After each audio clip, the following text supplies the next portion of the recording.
Shalom pemirsa UNED TV dimanapun saudara berada. Senang kembali boleh menyapa saudara untuk membahas pelajaran Sekolah Sabat bersama kami Universitas Advent Indonesia. Saya Wilson Sabatua akan memandu jalannya diskusi ini, dan diskusi ini akan dilakukan bersama dengan para hamba Tuhan, Gembala Jemaat Universitas Advent Indonesia. Shalom Pendeta Tawaris Laya. Shalom, Shalom Wilson, salam damai sejahtera buat sahabat-sahabat kami, pemirsa dimanapun Anda berada pada saat ini. Dan Shalom Pendeta Nofri Fatah. Shalom Wilson dan Shalom saudara-saudara yang kekasih di dalam Yesus.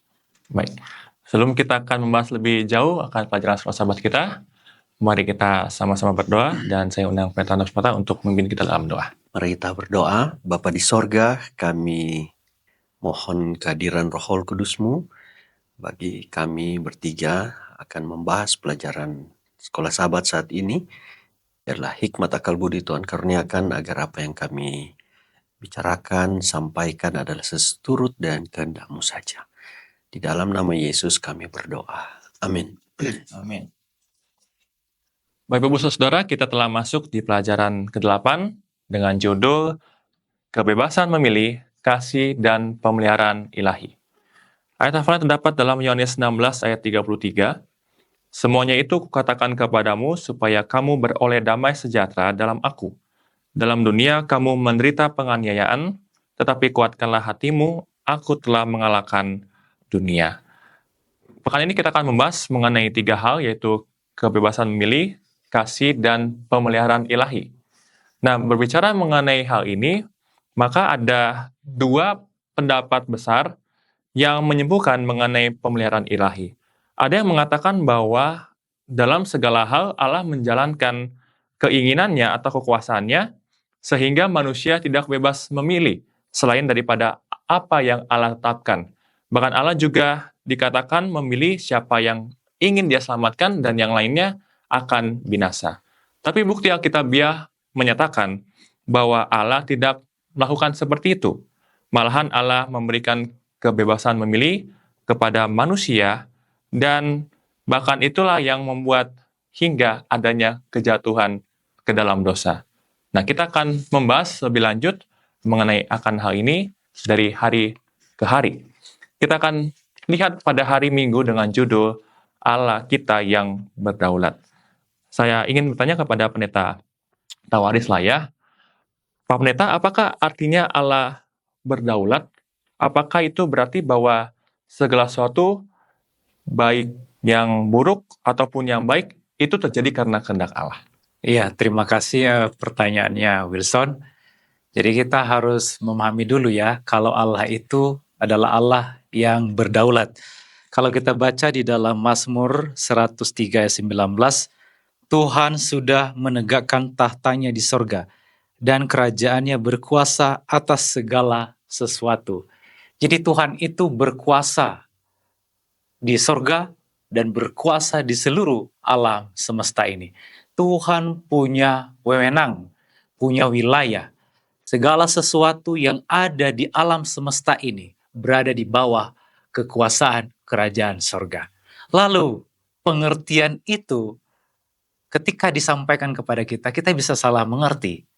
Seolah-olah kejadian yang akan terjadi di seluruh alam semesta ini, bahkan di bumi di mana kita tinggal, manusia yang berdosa ini tinggal, itu adalah kehendak Tuhan.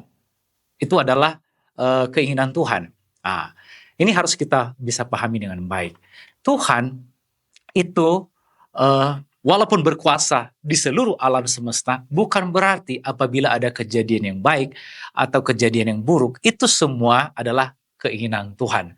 Kita harus ingat yang disampaikan oleh Wilson tadi, bahwa Tuhan itu memberikan kebebasan memilih kepada ciptaannya itu, termasuk kita manusia. Jadi kalau ada kejadian yang baik atau ada kejadian yang buruk, bukan serta-merta itu adalah kehendak Tuhan. Itu adalah pilihan dari manusia itu. Yang terjadi itu juga adalah bagian dari pilihan manusia itu. Manusia memilih melakukan yang jahat, maka terjadilah yang jahat. Ketika manusia memilih melakukan yang baik, maka terjadilah yang baik. Tuhan berdaulat, memiliki wewenang atas semuanya itu. Tetapi Tuhan tidak mengontrol seluruh keinginan manusia itu. Karena manusia diberikan kebebasan memilih. Namun, ketika manusia itu melakukan yang bertentangan dengan kehendak Allah, Tuhan tidak membiarkan manusia itu begitu saja. Tuhan akan mengajar dan menuntun manusia itu melewati itu sehingga menjadi pelajaran bagi dia. Sehingga manusia itu siap untuk menghadapi cobaan-cobaan atau penderitaan yang akan datang, yang lebih besar di masa yang akan datang. Jadi Tuhan itu berkarya walaupun kita tidak memilih sesuai dengan keinginan Tuhan. Kalau Tuhan itu memiliki keinginan-keinginan yang baik tentunya terjadi di dalam kehidupan kita. Kalau seandainya semua terjadi sesuai dengan keinginan Tuhan, maka baik-baiklah semua kehidupan kita. Namun manusia itu memilih sesuai dengan apa yang dia hendak lakukan. Karena Tuhan memberikan kemampuan kepada manusia itu untuk melakukan sesuai dengan pilihannya. Jadi Tuhan itu. Berikutnya kita harus mengerti bahwa kitab suci juga mengajarkan kepada kita bahwa Allah itu menginginkan sesuatu, tetapi tidak semua keinginannya itu terpenuhi. Artinya bukan kehendaknya, bukan keinginan Tuhan semua yang mendikte semua kehidupan kita. Ada keinginan-keinginan atau ada peristiwa-peristiwa yang dilakukan oleh manusia itu bertentangan, berlawanan dengan keinginan Tuhan. Jadi itu mungkin yang akan memberikan penjelasan sehubungan dengan pertanyaan Wilson. Baik, terima kasih pendeta. Mungkin langsung saja kepada hari Senin ya, tentang Maha Kuasa. Tadi ada poin yang disampaikan oleh pendeta Tawaris bahwa tidak semua yang diinginkan Allah itu rupanya terjadi. Nah, apakah hal ini menunjukkan bahwa Allah itu tidak Maha Kuasa? Silakan Pak Pendeta Nofri Kata. Oke, baik. Jadi kita boleh lihat di dalam Alkitab menjelaskan bahwa Allah itu Maha Kuasa. Ya. Allah itu di dalam Wahyu pasal 11 ayat 17, kemudian Yeremia 32 ayat 17 sampai 20, Lukas 1 ayat 37, Matius 19 26 dan Ibrani 1 ayat 3 menjelaskan bahwa Dia pencipta langit dan bumi, Dia mempunyai kekuatan yang besar, ya, perkasa. Di dalam rancangan Allah, Dia agung di dalam perbuatannya. Kemudian tadi di Yeremia 30 ayat 17 sampai 20. Kemudian Lukas 1 ayat 37 berkata bahwa sebab bagi Allah tidak ada yang mustahil. Jadi ayat-ayat ini menunjukkan betapa Allah itu Maha Kuasa. Ya. Nah, di dalam kemahakuasaan Allah ini, Dia menciptakan segala sesuatu. Ayat Alkitab juga menyatakan kemahakuasaan itu tidak saja berupa kata-kata, tetapi Dia melakukan itu dalam bentuk bagaimana Dia menyelamatkan manusia dari dosa. Disinilah kemahakuasaan Allah dinyatakan. Namun, sebagaimana tadi juga sudah dijelaskan oleh Pendeta Tawaris, bahwa di dalam kemahakuasaan Allah ini, tidaklah berarti bahwa Allah dapat melakukan apapun. Karena ada beberapa hal yang Allah tidak dapat lakukan. Ya, contoh, di dalam 2 Timotius 2 ayat 13 dikatakan demikian. Bahwa jika kita tidak setia, Dia tetap setia. Karena Allah tidak dapat menyangkal dirinya. Jadi, dalam konteks ini bahwa Allah dalam kemahakuasaannya ada yang Dia juga tidak dapat melakukan segala sesuatu jika itu bertentangan atau kontradiktif dengan sifatnya. Ya. Nah, di dalam Taman Getsemani, pada waktu Yesus berdoa, Matius 26 ayat 39 Dia katakan begini, "Ya Bapakku, Jikalau sekiranya mungkin, biarlah cawan ini lalu daripadaku. Tetapi janganlah seperti yang ku kehendaki, melainkan seperti yang engkau kehendaki. Kalau kita lihat ayat ini, tentu Bapa punya kuasa untuk melepaskan Yesus sesuai dengan permohonan doanya untuk menyelamatkan manusia. Tetapi dia tidak lakukan itu. Karena kalau dia lepaskan Yesus untuk melepaskan manusia, maka itu satu kontradiksi. Walaupun dia punya kekuasaan itu untuk bisa menyelamatkan manusia, maka Yesus harus mati di kayu salib itu. Tidak boleh dua-duanya. Yesus tidak mati, manusia selamat.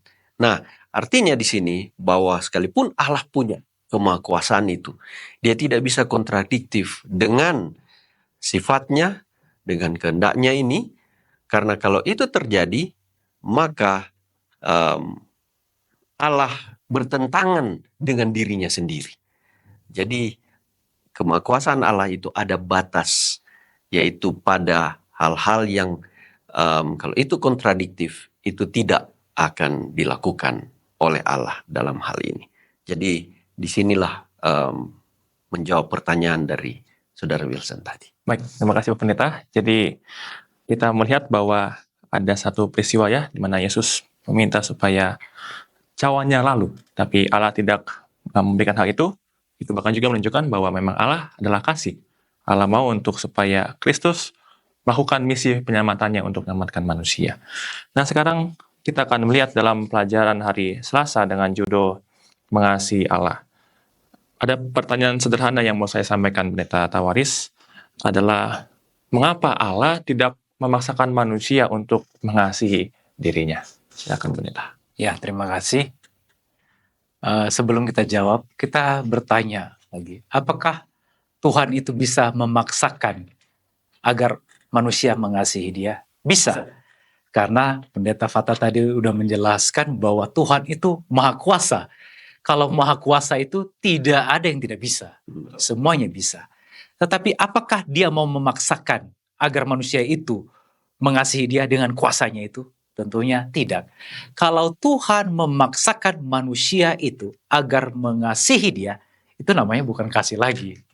Jadi kalau kasih itu adalah, kasih itu, kalau kasih yang sejati, yang sebenarnya itu, diberikan kebebasan kepada orang tersebut untuk mengasihi dia. Dan itu yang diinginkan Tuhan. Lalu di dalam pelajaran sebelumnya, bahwa Tuhan itu memberikan kebebasan memilih. Jadi ketika Tuhan memberikan kebebasan memilih kepada manusia itu, pada saat dia mau memaksakan agar manusia itu mengasihi dia, artinya dia kontradiktif dengan janjinya itu sendiri. Seperti yang diterangkan oleh Pendeta Fata tadi, bahwa Tuhan tidak pernah kontradiktif dengan dirinya. Segala sesuatu yang telah dia janjikan sebelumnya, maka Tuhan tidak akan pernah langgar itu. Pada saat dia berjanji bahwa saya memberikan kebebasan memilih kepadamu, apakah engkau mau mengasihi saya atau tidak, maka Tuhan tidak akan pernah memaksakan, kehendaknya memaksakan manusia itu untuk mengasihi dia. Karena itu akan kontradiktif dengan janjinya. Jadi Tuhan itu memberikan kebebasan kepada manusia itu untuk memilih apakah manusia itu mau mengasihi dia atau tidak.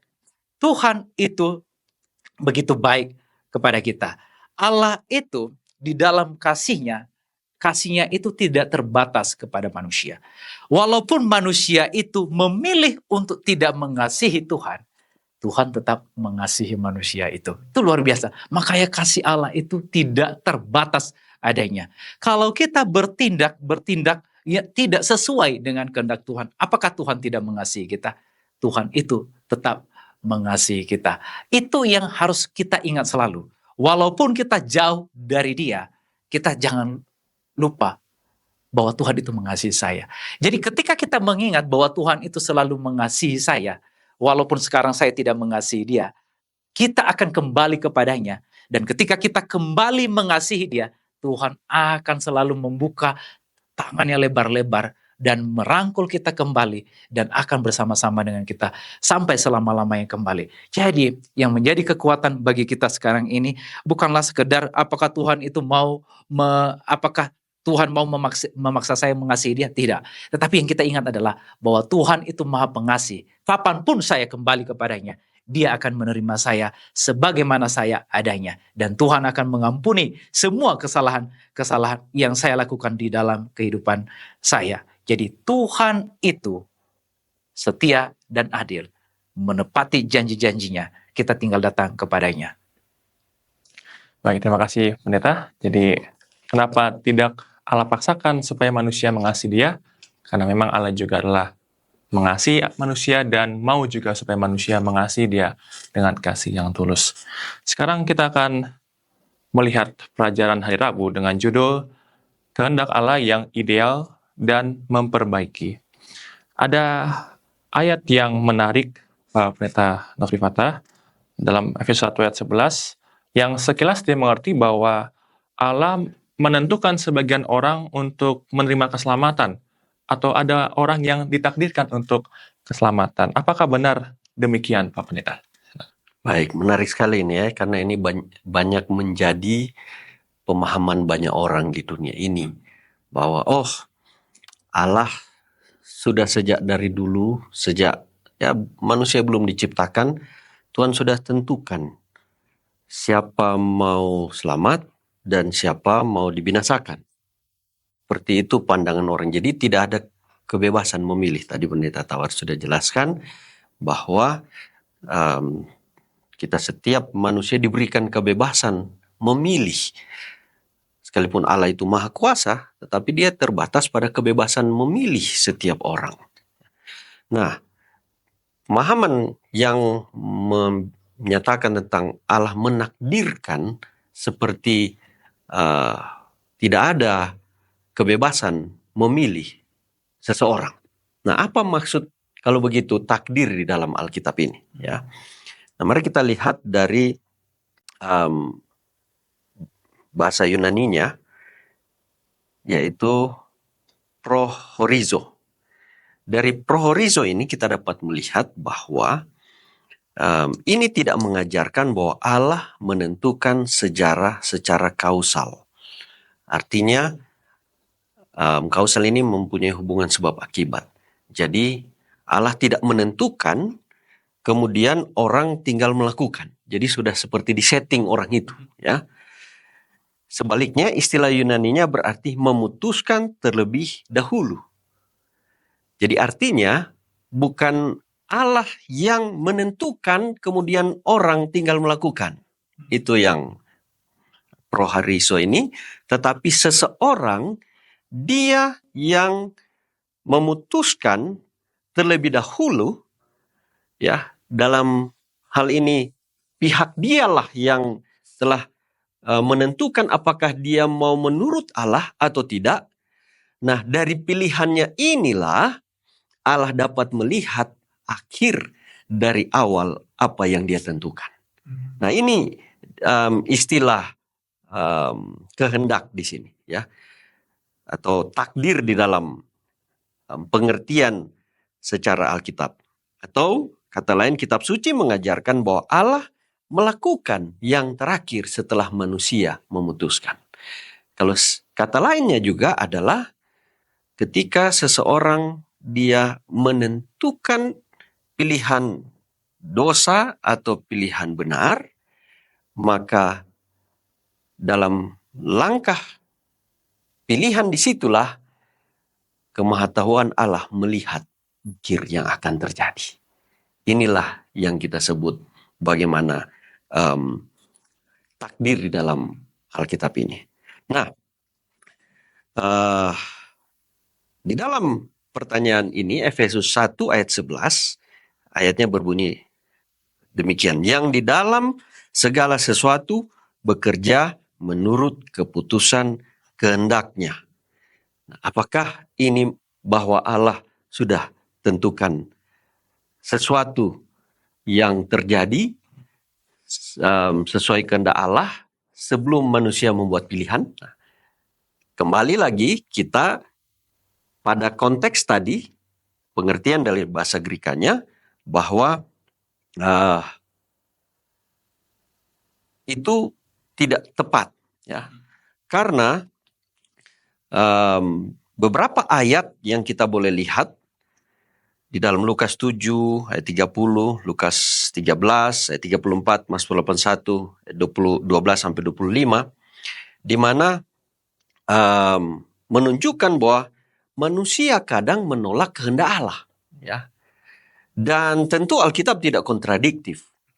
Ya. Kalau manusia menolak kehendak Allah, di ayat Efesus 1 ayat 11 seperti menyatakan bahwa Allah yang kehendaki manusia berbuat. Sudah tentukan. Berarti ada yang salah di sini. Kalau ada yang salah berarti pemahaman manusia yang harus diperbaiki terhadap apa yang Alkitab katakan.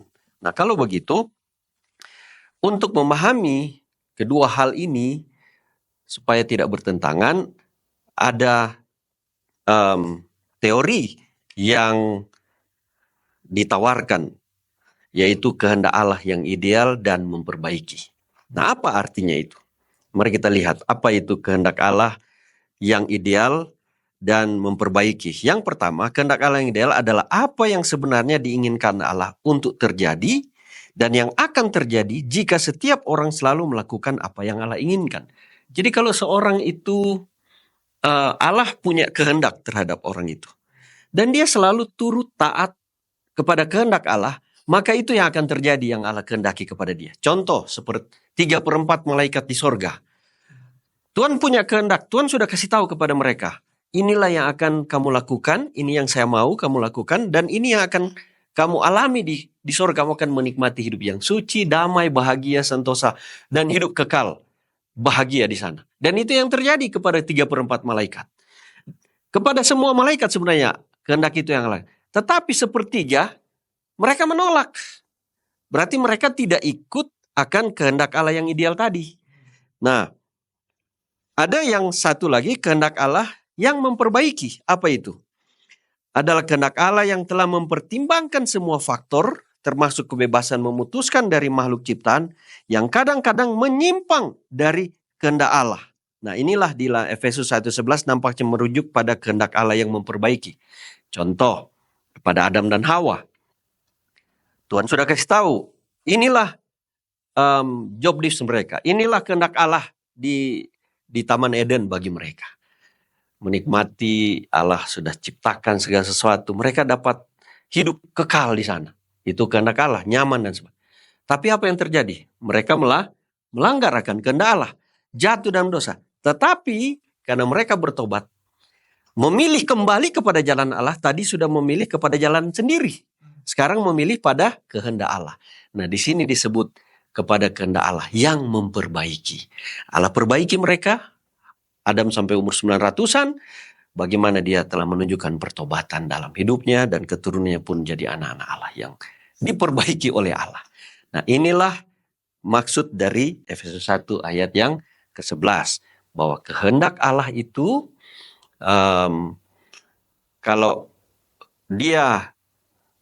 kita ikuti kehendaknya, kita sudah jatuh dalam dosa, aplikasi kepada kita sekarang, kita sudah memilih berbuat dosa, melawan kehendak Allah. Tetapi kalau kita mengikuti kehendak Allah, maka dia akan tuntun kita dari awal hidup kita sampai akhir. Inilah yang Allah kehendaki. Sesuai dengan tadi, hak kebebasan memilih kita. Pada saat kita memilih kehendak Allah, Allah akan memperbaiki hidup kita. Inilah hubungan antara Allah yang Maha Kuasa, terbatas pada pilihan-pilihan manusia. Ketika sesuai dengan kehendak Allah, dia penuh kasih akan memperbaiki hidup kita ini. Itulah arti takdir untuk menyelamatkan kita yang sesuai dengan kehendak Allah, pilihan kita kepada Allah. Ini penjelasan. Baik, terima kasih Pak Pendeta. Jadi itulah penjelasan mengenai Efesus 1 ayat 11 yang berbicara mengenai takdir dan juga sesuai dengan judul kita, kehendak Allah yang ideal dan memperbaiki. Sekarang kita akan melihat pelajaran hari Kamis dengan judul Kristus telah mengalahkan dunia. Pendeta Tawaris, sekalipun dunia saat ini seakan-akan tidak sesuai dengan kehendak Allah ya, ada banyak pencobaan, ada banyak kejahatan, ada banyak penderitaan, tapi bagaimanakah kita dapat tetap percaya bahwa Allah tetap mengendalikan dunia ini? Silakan Pak Pendeta. Apakah kita percaya bahwa Tuhan mengendalikan dunia ini? Banyak kejahatan, banyak penderitaan yang kita alami. Apa yang menjadi pegangan kita sehingga kita percaya bahwa Tuhan mengendalikan dunia ini? Ya, yang pertama tadi, Tuhan Yesus telah mengalahkan dunia. Itu adalah pengharapan kita. Tuhan tidak pernah berjanji kepada kita bahwa kita tidak akan pernah mengalami penderitaan, pencobaan, kejahatan di atas dunia. Tidak. Tapi dia berjanji bahwa Tuhan akan menyertai kita, menolong kita untuk menghadapi itu. Sehingga kita tidak terpuruk ketika kita menghadapi penderitaan-penderitaan itu. Dan Tuhan di dalam situasi seperti itu, ketika kita menderita, dia berikan pengharapan kepada kita. Kamulah pasti bisa melalui itu. Karena saya sudah mengalahkan dunia. Lalu berikutnya yang akan memberikan pengharapan kepada kita dan pengertian bahwa Tuhan itu selalu mengendalikan dunia ini. Kita harus ingat, meskipun banyak kejahatan yang terjadi di atas dunia ini, dalam kejahatan yang terjadi itu, walaupun itu bukan tujuan awal Tuhan menciptakan dunia ini, tapi Tuhan bisa mendatangkan kebaikan dari kejahatan itu. Luar biasa kan? Terjadilah penderitaan. Dari penderitaan itu, Tuhan bisa datangkan kebaikan buat kita, sehingga kita tetap setia kepadanya. Itulah yang menjadi pengetahuan atau pemahaman bagi kita bahwa Tuhan itu mengendalikan dunia ini. Berikutnya kita harus mengetahui bahwa Tuhan itu akan selalu menolong kita dalam situasi apapun. Banyak yang terjadi hal-hal yang terjadi di atas dunia ini. Tapi kita harus ingat bahwa semua yang terjadi itu bukanlah 100% keinginan Tuhan. Karena kita harus kembali lagi ke pelajaran yang tadi, Tuhan itu memberikan kebebasan memilih. Dan Tuhan memberikan kemampuan kepada manusia itu untuk melakukan kebebasan memilih dia itu. Apakah memilih yang baik ataukah memilih yang tidak baik. Ketika manusia itu memilih yang tidak baik, kita percaya bahwa Tuhan turut serta di dalam hal itu. Selalu merangkul dan menciptakan berbagai macam cara yang terbaik untuk membawa kembali manusia itu ke jalan yang benar. Nah, itulah yang menjadi pengharapan kita dan akan memotivasi kita sehingga kita tetap berada di dalam kebenaran yang sudah kita percayai selama ini. Karena Tuhan mengendalikan semua yang terjadi di atas dunia ini. Tuhan memberkati. Amin. Terima kasih Pak Pendeta. Jadi kita percaya bahwa untuk segala sesuatu tetap Allah memegang kendali. Nah, saat ini kita akan melihat apa rangkuman atau kesimpulan dari pelajaran kita. Saya berikan kesempatan kepada Pendeta Fatah untuk memberikan kesimpulan. Baik, terima kasih. Dari pelajaran ini tentang kebebasan memilih, kasih, dan pemeliharaan Allah, kita dapat melihat bahwa Allah yang maha kuasanya ini, dia tidak kontradiktif dengan kehendaknya. Dia juga Allah yang menghargai kebebasan memilih yang telah dia berikan kepada manusia, sehingga dalam kehendak Allah ini, dia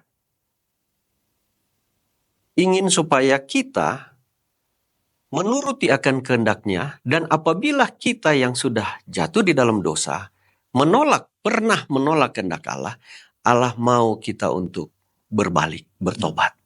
Karena dia telah menyiapkan sarana dengan dia menaklukkan dosa di atas kayu salib.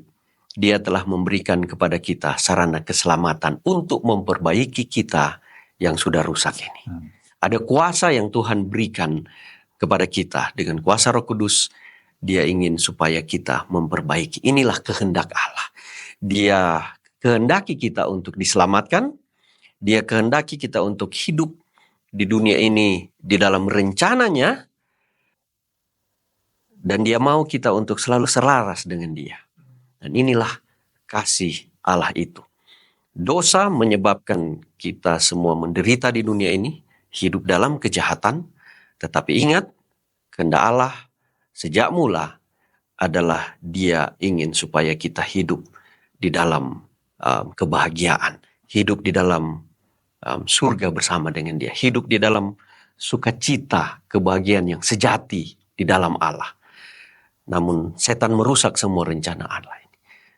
Tapi Allah tetap telah merencanakan sejak semula ketika setan jatuh, ketika manusia jatuh, dia telah menyiapkan penebusan itu.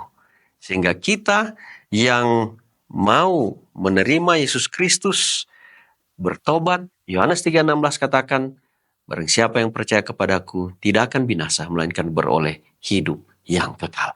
Inilah kehendak Allah bagi kita sejak mula, saat ini, dan dia rindu untuk kita bersama dengan dia di sorga.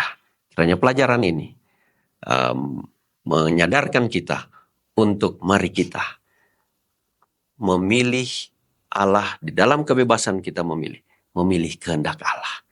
Karena dia kasih, dia telah mati bagi kita, dan dia mau supaya kita boleh bersama-sama dengan dia sejak saat ini sampai dia datang.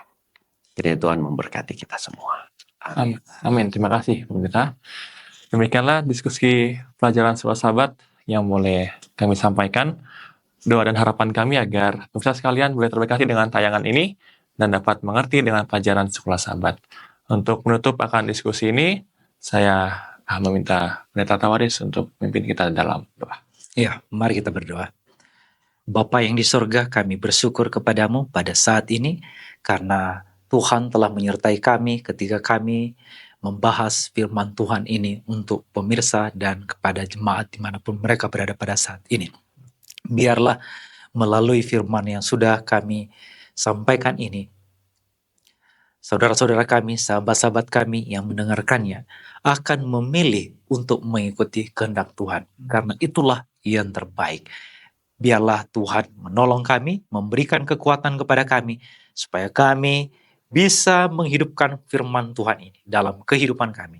Sehingga kami menjadi anak-anak yang setia kepadamu, didapati tetap setia sampai kedatangan Yesus yang kedua kali.